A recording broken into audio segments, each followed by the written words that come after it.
kasih setiamu lebih dari hidup, kebaikanmu melimpah atasku.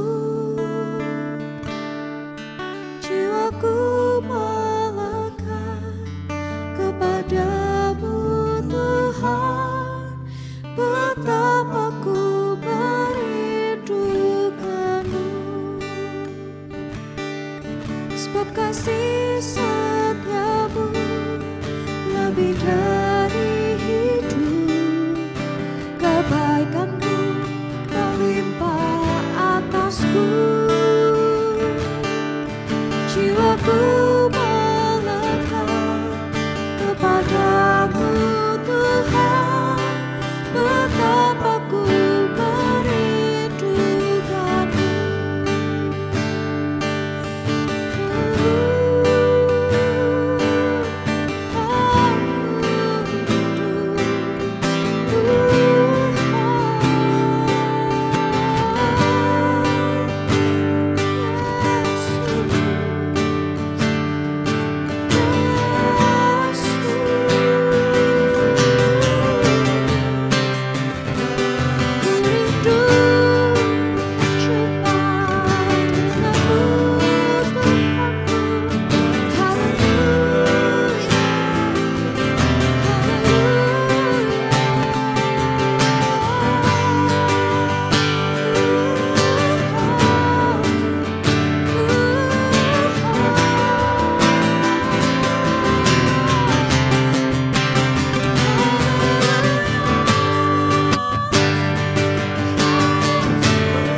Our Father, which art in heaven, hallowed be thy name.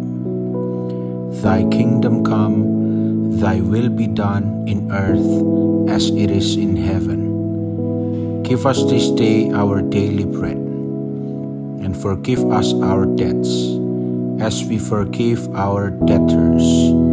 And lead us not into temptation, but deliver us from evil. For thine is the kingdom, and the power, and the glory, forever. Amen.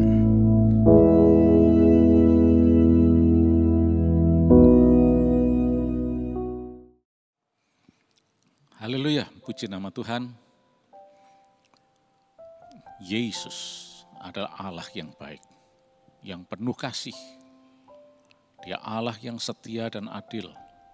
Dan dia adalah Raja di atas segala raja. Dia Maha Kuasa. Dan dia Juru Selamat kita semua. Satu-satunya penolong dalam hidup kita. Tapi ada oknum yang jahat. Iblis yang jahat. Dan dia adalah si penipu. Dia itu licik. Di dalam Alkitab dicatat dan diajarkan bagaimana iblis itu jahat dan licik. Dia adalah musuh. Kata Ibrani Satan yang dipakai dalam Ayub pasal pertama itu berarti adalah adversary, musuh. Dan dia juga adalah accuser, pendakwa. Dia adalah oknum yang jahat. Karena ulah iblis inilah, maka keadaan dunia ini seperti apa yang terjadi saat ini. Tetapi di dalam Yesus ada hari depan yang penuh harapan. Oleh karena itu mari kita lihat saat ini bagaimana ulah dan sepak terjang iblis yang jahat ini. Untuk itu saya ajak saudara melihat di dalam Ayub pasal yang pertama. Kita akan baca langsung saja mulai ayat yang ke-9. Ayub pasal yang pertama ayat yang ke-9.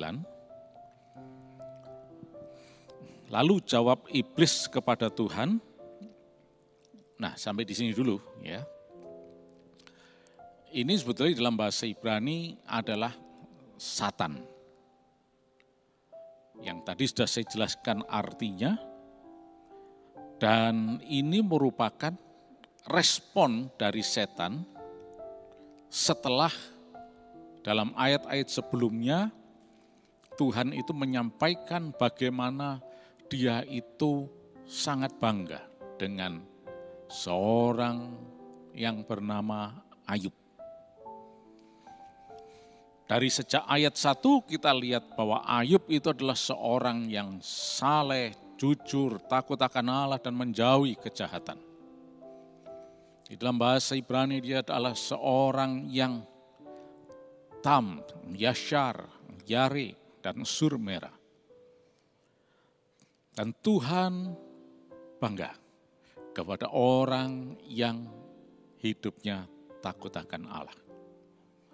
Itulah sebabnya dalam ayat sebelumnya Tuhan dengan bangga mengatakan ini loh Ayub, orang yang seperti ini. Tetapi apa yang terjadi? Dalam ayat 9 ini dicatat bagaimana iblis meresponi semua itu. Lalu jawab setan kepada Tuhan, apakah dengan tidak mendapat apa-apa Ayub takut akan Allah? Nah, sampai di sini dulu pembacaan kita. Nanti ada ayat 10 dan 11, tapi saya akan jelaskan dulu di sini. Inilah yang dinamakan setan atau iblis. Ketika ada suatu pernyataan yang membanggakan seseorang, bukan karena kesombongan atau apapun, tapi karena masalah kesalehan, responnya justru sangat negatif seperti ini. Inilah yang disebut setan itu, iblis. Ketika Tuhan mengatakan, inilah Ayub yang jujur, saleh, takut akan Allah, menjauhi kejahatan. Normalnya orang akan mengatakan, iya Tuhan, memang faktanya demikian. Faktanya Ayub memang demikian. Ini dicatat oleh Alkitab dan ini kesaksian Alkitab bahwa Ayub itu adalah seorang yang saleh, jujur, takut akan Allah dan menjauhi kejahatan. Ini faktanya. Normalnya orang akan menanggapi dengan mengatakan, ya memang itu faktanya. Apa adanya memang seperti itu. Tapi coba lihat apa yang dikatakan oleh iblis. Apakah dengan tidak mendapat apa-apa, Ayub takut akan Allah, ini hanya pikiran orang yang dikuasai oleh hal-hal yang sangat negatif. Bagi iblis, kok enak Ayub dibanggakan seperti itu. Saya akan mencari hal-hal yang bisa atau celah-celah yang bisa digunakan untuk supaya Ayub ini tidak dibangga-banggakan seperti itu. Dan dia katakan, apa dengan tidak mendapat apa-apa, Ayub takut akan Allah. Dengan kata lain, ya gara-gara suatu hal yang membuat dia takut akan Allah, kasih hadiah, kasih sesuatu, diberi hal-hal yang menarik sehingga dia menjadi takut akan Allah. Terus sekalian, pemberian dan hidup takut akan Allah itu sebetulnya hal yang berbeda. Diberi sesuatu itu satu hal. Takut akan Allah itu hal yang berbeda sebetulnya. Dan kita tahu bahwa sebetulnya Ayub ini masalahnya bukan langsung dihubungkan dengan memperoleh apa-apa dari Tuhan. Karena Alkitab mengatakan memang dia orang yang faktanya demikian. Tapi di sini kita lihat modusnya iblis, jahatnya iblis, culasnya si setan ini. Dia selalu mencari hal-hal yang negatif. Oleh karena itu kalau ada orang-orang yang suka negatif seperti ini, ya istilah apa lagi atau kata apa lagi yang bisa dikenakan kepada orang ini kalau bukan anak buahnya setan. Yang selalu berpikir negatif, ingin supaya menjelekkan orang. Loh Tuhan dengan santai, enak-enak mengatakan, loh Ayub yang begini. Responnya, iya karena diberi sesuatu, kalau tidak diberi sesuatu, apa dia akan seperti itu? Nah, ini cara orang berpikir yang dipenuhi oleh keculasan, kejahatan, negatif. Inilah namanya iblis, setan. Itulah sebabnya dia adalah penipu. Iblis adalah penipu. Dia adalah jahat. Nah, selanjutnya ayo kita lanjut lihat ayat 10. Ketika kita membaca ayat 10 ini kita mesti hati-hati dan paham betul. Jangan asal-asalan saja, oh begini atau begitu. Coba kita baca dulu. Dikatakan, bukankah engkau yang membuat pagar sekeliling dia dan rumahnya serta segala yang dimilikinya? Apa yang dikerjakannya telah kau berkati dan apa yang dimilikinya makin bertambah di negeri itu. Nah, sampai di sini dulu pembacaan kita. Emangnya kenapa? Tuhan adalah Allah sumber berkat dan dia cuma bisa memberkati. Memangnya kenapa kalau Tuhan memberkati? Kok jadi tidak senang hati? Inilah iblis. Jahat, licik, penipu. Dan hati-hati, dia yang mengatakan, bukankah engkau yang membuat pagar sekeliling dia dan rumahnya serta segala yang dimilikinya. Menurut iblis, Tuhan itu yang memagari Ayub, rumahnya dan semuanya. Nah, di sini kita lihat pertama-tama bahwa perlindungan atau pagar itu, proteksi itu betul-betul ada. Dan iblis melihatnya. Tapi dia melihat dari sudut pandang yang culas. Sudut pandang yang negatif, sudut pandang yang licik dan jahat. Karena dia mengatakan, engkau yang membuat pagar. Nanti kita akan telusuri dari mana dan apa pagar itu. Iblis melihat bahwa ada pagar. Dan pagar pelindungan ini,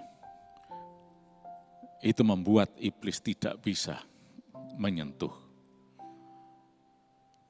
Nah, kita lihat ayat 11 selanjutnya. Tetapi ulurkanlah tanganmu dan jamahlah segala yang dipunyainya. Ia pasti mengutuki engkau di hadapanmu. Nah, terungkap sekarang. Ternyata ini targetnya iblis. Tujuan iblis yaitu supaya Ayub ini mengutuki Tuhan.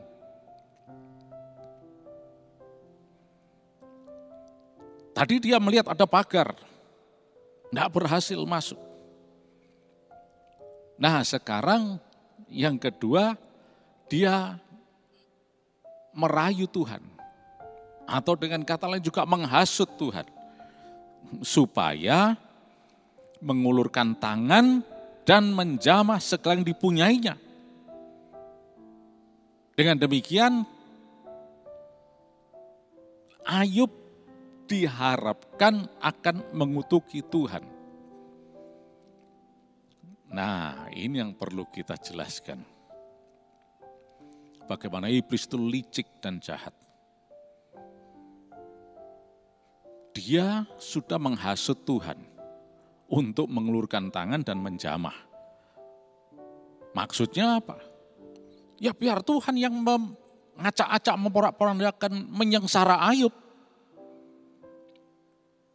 Supaya Ayub kemudian mengutuki Tuhan.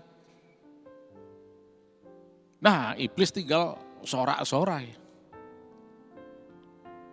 Ini di sini kita lihat. Dia itu adalah penipu. Nah, sekarang yang perlu kita pahami adalah adanya pagar itu dari mana dan kemudian bagaimana kehidupan Ayub itu bisa ditembus. Yang pertama dulu, siapa yang membuat pagar ini? Atau dari mana pagar ini? Saudara sekalian, Tuhan menciptakan manusia bukan sebagai robot ataupun makhluk yang lain yang tidak berpribadi, tapi sebagai manusia yang berpribadi, yang punya pikiran, perasaan, dan kemauan atau kehendak. Masalah perlindungan itu adalah keputusan manusia sendiri, apakah dia mau berlindung kepada Tuhan atau tidak. Coba kita lihat sejenak keluar, di sana ada berbagai hewan, ada kuda, ada anjing, ada ayam, dan sebagainya. Makanya disebut ayam punya kandang, kandang ayam, kandang anjing, dan sebagainya. Untuk apa?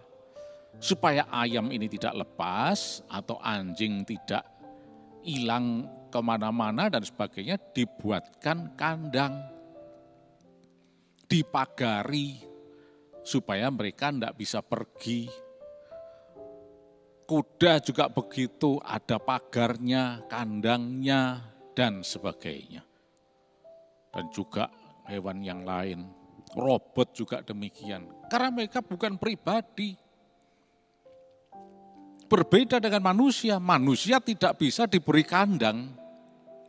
Manusia diberi kebebasan, mau kemana, mau berbuat apa, terserah dia. Dan tidak akan ada yang bisa menghalangi. Dan Tuhan bukan Allah yang memaksa.